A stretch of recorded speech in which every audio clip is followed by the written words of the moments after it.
morning, my name is Josh from CyclonesOZ, and here is your latest forecast update on the remnants of Tropical Cyclone Alfred, now moving inland over south-central Queensland, but still delivering heavy deluges to the southeast corner of Queensland.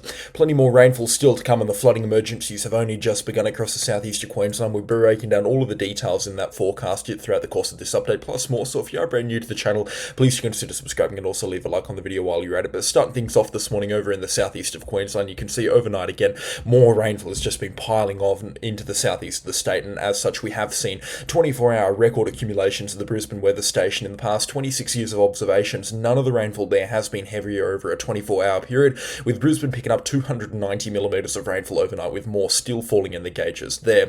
The previous record was 225mm of rainfall for the Brisbane area.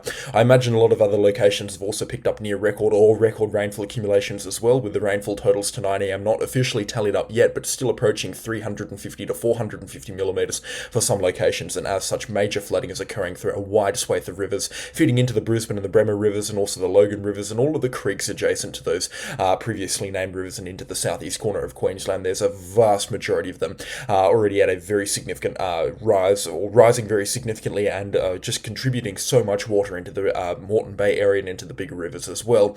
The Erango Dam is currently at 8 metres above the spillway. That is 8 metres above the spillway. That is an incredible volume of water moving through there, and I imagine that will equate to about 250% of its dam capacity. So again, some incredible rainfall accumulations have driven some of the worst flooding that the southeast corner of Queensland has seen in the last decade, and it's certainly now starting to get to the point where we could be comparing these floods to the 2011 ones. Again, I don't want people to be panicking. The rainfall is now beginning to ease off, and you can see it on the radar imagery. Whilst we do have a lot still flying down from the north, and plenty more rainfall is still to come, with Brisbane expecting a further 100mm throughout the remainder of today, the rainfall is now really beginning to ease off, and only the mountainous areas are expecting some significant falls throughout the remainder of today. Rainfall accumulations should really begin to ease off over the next couple of hours as well, and significant falls should be pretty much cleared out of the southeast corner of Queensland by about 2 or 3 o'clock this afternoon, with the vast majority of the rainfall cleared out by later on this evening. So you can see, like I have said, the rainfall becoming a little bit more fragmented over the last couple of hours along the southeast corner of Queensland as the sun has begun to rise, and the rainfall up in the north-central parts of Queensland, or in the North Sunshine Coast rather, is also beginning to ease off as well. There's still a few heavy bands of showers moving through over the Bundaberg area. They've picked up some healthy accumulations overnight, but the rainfall, like I said, is now really beginning to ease off, which is very, very good news indeed. They do not need any more rainfall, that's for sure. So any more drops of rainfall will be very unwelcome across the southeast corner of Queensland, and like I have said, major flooding occurring at quite a lot of rivers. It was quite a scary look checking the Bureau of Meteorology's flood warnings map, just with a moderate to major flooding swathe that's covering pretty much every river apart from the downstream Brisbane River, the downstream Logan River, and the Coomera and the Nerang rivers. They're kind of the only rivers that have been exempt from this major flooding. Pretty much every other creek, valley and river, including the Brisbane and the Bremer rivers further upstream, is flowing at either minor, moderate or major flooding alerts, and this is comparative to the floods that we had back in 2011. I'll talk about the flooding impacts in just a few minutes. I just want to get the rainfall accumulation forecast out of the way. You can see between the major forecast models, not an awful lot is still to come, whilst there will be some heavy falls inland from Caboolture and northwest of Brisbane and around the Wivenhoe Dam area out towards Mount Nebo and Wivenhoe Dam Outlook, and around the Erango Dam as well into the North Pine River, which flows through Strathpine, the Pine River there. Some significant falls are still expected throughout the remainder of today, and we could be seeing falls up to about 200mm on top of what has already fallen. Rainfall accumulations, though, very much easing off by this evening, and you can see in terms of really heavy falls, yes, there'll be a couple of heavy drops here and there around some of the more mountainous areas further towards the south and the southeastern corner of Queensland, out towards Warwick and Killarney. We could be seeing falls up to 100mm or so, and a further 50 to 100mm can be expected around the Brisbane metro area. The majority of that rainfall really beginning to pack itself up now. The worst of this rainfall really does look to be over at this time. There will still be some heavy falls into the northern parts of the Sunshine Coast outside of Gunalda and up towards Gympie. We could be seeing rainfall accumulations up there to about 200mm, and again, looking at the radar imagery, there's a very heavy band that's moving through here that will definitely drop 200mm in the next 3 hours or so. So the really heavy stuff is certainly not over yet. Bundaberg as well could be seeing rainfall accumulations up to about 50mm or so throughout the remainder of today, but beyond that, you can see on the forecast, there really isn't anything significantly contributing to the rainfall accumulation numbers here And in fact, the vast majority of this rainfall is going to clear out in the next 6 hours by the looks of things. So let's look at the forecast right now and see what is expected from the convective forecast models throughout the southeast of Queensland. As we push this forward, you can see that rainfall pretty much easing off by about 2 or 3 o'clock for the Brisbane area, and then about 5 o'clock as you head further inland, and nothing really crazy expected into early tomorrow morning. Just a few showers here and there. We might see a couple of thunderstorms, some stronger ones far up further inland, but for the most part, it really does look like the rainfall is going to clear out by later on this afternoon and evening, which is very, very good news indeed. The wind threat as well has more or less cleared out of the southeast of Queensland as well. There is still some strong winds being reported around the Moreton Bay area, and then down towards Tweed Heads, Coolangatta and Byron Bay and exposed coastal locations. We're still seeing wind gusts up to about that 40 to 50 kilometre an hour mark. In fact, a little bit stronger at the Cape Morton Lighthouse. Wind gusts there up to about 70 kilometres an hour or so, but the winds for the most part really beginning to ease off across the southeast Queensland area as well, which is very good news indeed, because the winds have been quite problematic, especially over the last couple of hours as well, and it is good to see that the winds and the rainfall now really becoming to make themselves scarce across the southeast corner of Queensland. But again, significant rainfall accumulations overnight outside of Brisbane have been up to about 450 millimetres at Diamond Valley, just between Strathpine and Brisbane. Significant falls at the Orango Dam as well. We've had falls there up to about 350 millimetres as well, and then like I said for Brisbane, 275 millimetres, pushing up to about 290 millimetres across some of the more northern suburbs. Out towards Redland City and Cleveland, we've had rainfall accumulations out there up to about 350 millimetres as well. Significant falls around the Logan City area up to about 280 millimetres as well. So again, major flooding is continuing in those areas as well. I imagine you've also had some pretty significant woes with flash flooding. Let me know how the flooding has been in the comments section down below. I'm going to leave a pinned comment. I want to hear everybody's replies and experiences from this tropical cyclone, especially with the flooding and how it stacks up to previous flooding events as well. It really does look nasty looking at the flood map as well. I mean, just the amount of red that I saw on the flood map, which indicates major flooding. It's occurring basically all across southeast Queensland, right through Brisbane, the Gold Coast, and especially inland out towards Boonah and Bow Desert. Some really significant flooding has been reported out there.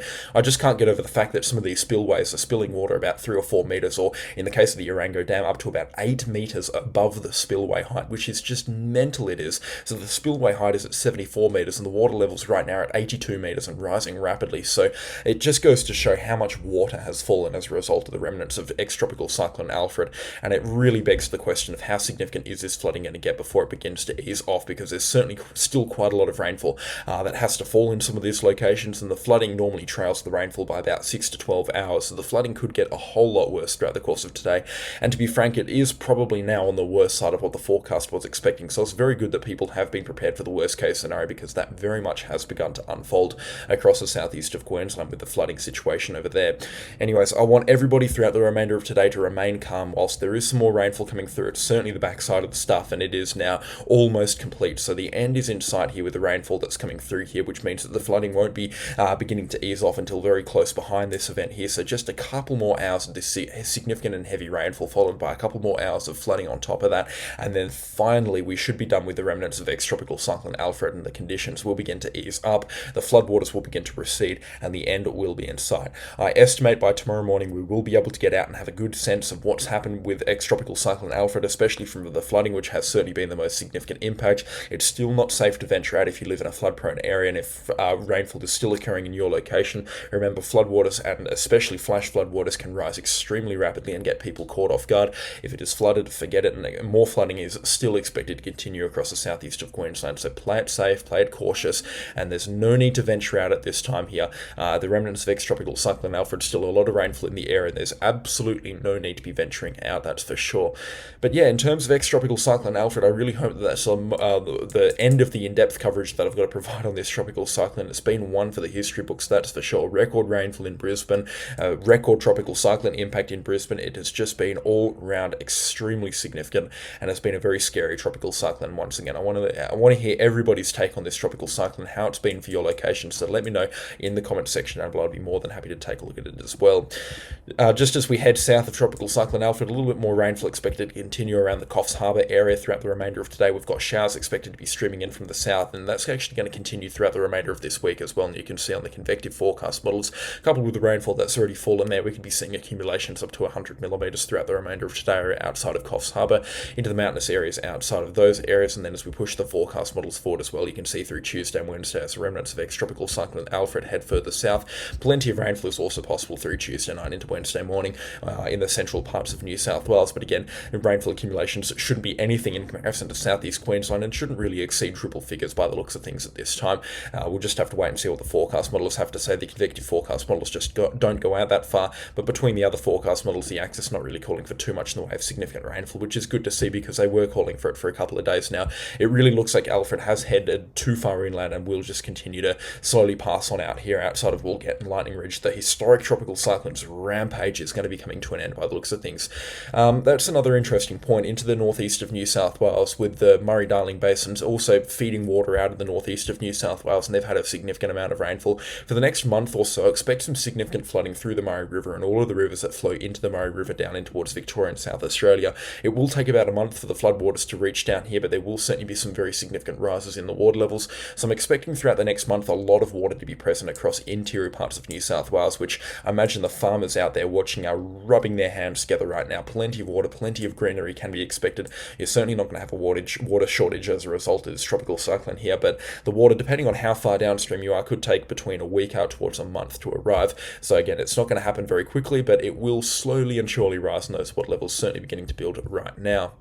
Anyways, that's it for Tropical Cyclone Alfred. At least I really hope so. I'm completely done with this. Tropical cyclone so burnt out by it. It has been such a significant impact, and I can't imagine how it has made those in southeast Queensland feel either. I really do feel for them, and my heart goes out to everybody affected by Tropical Cyclone Alfred and the remnants of the system as well. Looking forward now in terms of rainfall across Queensland, the Northern Territory and Western Australia. Conveniently, we're heading into a bit of a calmer period. I think everybody just needs a few weeks to just breathe, but there will be some rainfall piping up from about mid-March. We have been banging on about this on the CyclonesOZ channel for the last month or so. So just a brief look at it. It looks like a bit of an onshore flow will pipe up this coming weekend on Saturday and Sunday, the 15th and 16th of March, respectively, which could give way to a couple of heavy showers here and there across North Queensland. All of that moisture will be feeding into a developing tropical low along a monsoon, building Sunday and Monday in the Gulf of Carpentaria before heading inland over the Northern Territory into Western Australia. And it looks like, generally speaking, it's going to be a very wet week, starting the 15th of March out to about the 22nd of March through interior parts of the Northern Territory and parts of Western Australia as well. In fact, it doesn't really look like the rainfall will be going anywhere throughout the duration of this week. And 7-day accumulations are looking really healthy as well across this part of the Northern Territory. If I can somehow pull them up here, it looks like the forecast models are having a bit of a hard time this morning. But if I somehow pull these up, you can see week-long rainfall accumulations starting the 15th of March and getting out to the 22nd of March. You can see rainfall accumulations across interior parts of the Northern Territory up to about 120 to 130 millimetres, and along the Gulf of Carpentaria coastline as well, both the Northern Territory and the Queensland Carpentaria coastlines up to about 250 millimetres of rainfall. Some healthy stuff expected there, especially considering the Northern Territory has had by far one of the driest wet seasons on record. In fact, I nearly called it a dry season because that's what it essentially has been, with a record late start and really no rainfall eventuating out of it, even though Queensland and Western Australia have had an abundance of the stuff. So all of this rainfall here on the forecast is really good news, and considering that it is reciprocated between other forecast models, it does look like something will develop in the Gulf of Carpentaria, most likely at that weak tropical low status. But if we do see a tropical cyclone, it wouldn't exactly blow my socks off, that's for sure. And then through the Northern Territory, you could be seeing some good rainfall, especially into the north central parts and into the north eastern parts of the state, which would be certainly more good news than it would be bad news. They desperately need the rainfall, that's for sure. So any amount up there, even if it is from a weak tropical cyclone, will certainly be very helpful, that's for sure. You can see other forecast models also calling for some significant falls in this week-long period as well, especially through Saturday and Sunday across North Queensland. So those on the Cassowary coast could probably expect about 80 millimetres on a Saturday, Sunday and Monday respectively, accumulating in rainfall accumulations up to about 250 millimetres through that period just mentioned, Saturday, Sunday and Monday the 15th to the 17th of March. Again, this rainfall isn't necessarily problematic, and they've had plenty of time to dry off there from the rainfall accumulations that were only a couple of weeks ago through there, but personally feel a lot longer ago. So it looks like those rainfall accumulations are now really starting to dry, and as such this rainfall would be very welcome across far north Queensland, even a little bit of rainfall into the Daintree rainforest as well. And it looks like some good falls around the Whitsundays, especially on the southern side of the Whitsundays as well, around the Rockhampton area, although I'm not really sure how much they're reciprocated between other forecast models. You can actually see the GFS and the Eastern REF have a very stark contrast between what rainfall is expected at what time. In contrast to that, the axis is actually calling for a lot of rainfall across the North Queensland area. So in short, the key points to take away from this is that something will stir in the Gulf of Carpentaria. It's likely to drag up a lot of moisture along the Queensland coastline, whether that just impacts far north Queensland's Cassowary coast or it impacts the entire North North Queensland coast, north of Mackay. Still a lot of discrepancies in the forecast models that need to be ironed out, and I imagine we'll have solid answers on this by about Tuesday or Wednesday, but for the time being, certainly those in the Castlereagh coast and then along the Carpentaria coastline, it's certainly time now to start thinking that some heavy rainfall is going to be coming through next weekend. If you live in a flood-prone area, certainly make sure that you are remaining very vigilant with the forecast, but again, 250 millimetres across North Queensland, rarely enough to flood a drain pipe, so we won't be making massive statements and massively bold statements about the rainfall that's going to be coming in up there, even though it will certainly be substantial and a lot more than they have had in the last couple of weeks. The rainfall there is certainly nothing significant and certainly nothing to be writing home about. And pushing the forecast forward towards the end of the forecast period, you can see the axis actually does turn that into a full-blown tropical cyclone in the Gulf of Carpentaria. Whilst that is a slim chance of occurring and certainly would cause some problems for far north Queensland, it doesn't really look like it's got any support between other forecast models either. I mean, the EastMoBEF, the GFS and the Icon forecast model not really calling for anything on that mark. So again, we will have to wait and see what actually eventuates from that. Pushing the forecast much later on into the forecast period, it looks like that MJO might actually dry up a little bit earlier than expected into the later parts of March. Whilst high energy period is expected to continue towards the end of March, we could still see tropical spin-ups in towards the end of March as well, out to about the 30th. It certainly looks like the MJO has no intention of sticking around across North Queensland, and as such, tropical activity into the backside of March, it's probably not going to be as grand as what was recently expected. That's just my personal take on it, just looking at the forecast models this morning, and I haven't actually done a proper in-depth look at the longer range forecast across the NT and Queensland over the last couple of weeks because of Tropical Cyclone Alfred. I'll get to that at some point today, and will be able to provide some answers on what we're expecting into the backside of March. Again, I do still stand by the statement that I made a couple of weeks ago in the sense that far north Queensland is certainly going to have a wet end to the 24-25 wet season. That's for sure. Expecting some pretty significant rainfall accumulations for at least a week to occur through April and then towards early May up in far north Queensland. And yeah, again, pushing the forecast far forward across WA, there's really not an awful lot to be talking about either. There were rumbles of a tropical cyclone developing into the later parts of this coming week across the northwestern parts of Western Australia, but they've since been killed off over the last couple of days in the forecast models.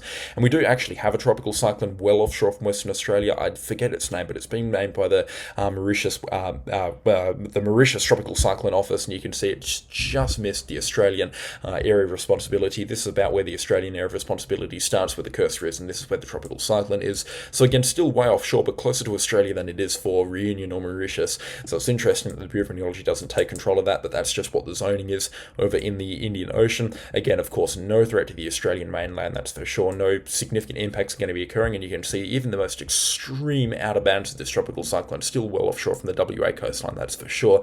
But yeah, not looking forward to any tropical cyclone activity that's expected to occur into the later parts of the month, because I'm really enjoying the cooler weather right now and having a look at the Perth forecast. It's a very pleasant look, that's for sure. However, the GFS is still calling for rumbles of activity much later on into the forecast period. You can see a big monsoonal trough expected to develop, and that might spin up something in the Gulf of Carpentaria. So certainly what I can take away from the longer range forecast here from the EastMoBEF and the GFS is that rumbles of activity can be expected beyond the 15th of March, which is when we said that the wet season will begin to pipe up again across the northern parts of Australia, with significant rumbles expected into the back end of March and into the first week of April. And I think that's the hot take that we can take away from the forecast models at this time. And by rumbles of activity, I mean solid amounts of rainfall and some significant tropical cyclone development expected here and there offshore from WA, in the Gulf of Carpentaria and around Queensland as well, so just Australia's tropics in general. Anyways, that is all that I have time for today. There won't be a second video update today as well, just taking it easy and giving everybody a bit of a chance to breathe on the CyclonesOZ channel as well. Twice daily video updates will be ceased for the time being. They will return when we do have significant stuff to be talking about, especially for rainfall up in North Queensland and across the Northern Territory and Western Australia as well. We'll be talking about those rainfall events in great detail as well. But for those suffered from Tropical Cyclone Alfred, I wish you my best as well in the recovery. There's still more rainfall to come. It's not completely over yet, so stay safe, stay inside and hunker down from the remnants of this tropical cyclone, but it should all return to a relative normality by tomorrow morning. Hopefully, fingers crossed, that tropical cyclone just moves inland and carks it, as opposed to just dragging out its impacts even further for parts of Queensland and inland New South Wales. But that is all from me today. A special shout out, of course, to the ever-growing list of channel sponsors. Their support has been much appreciated, and I'll catch you all in the next storm. Goodbye.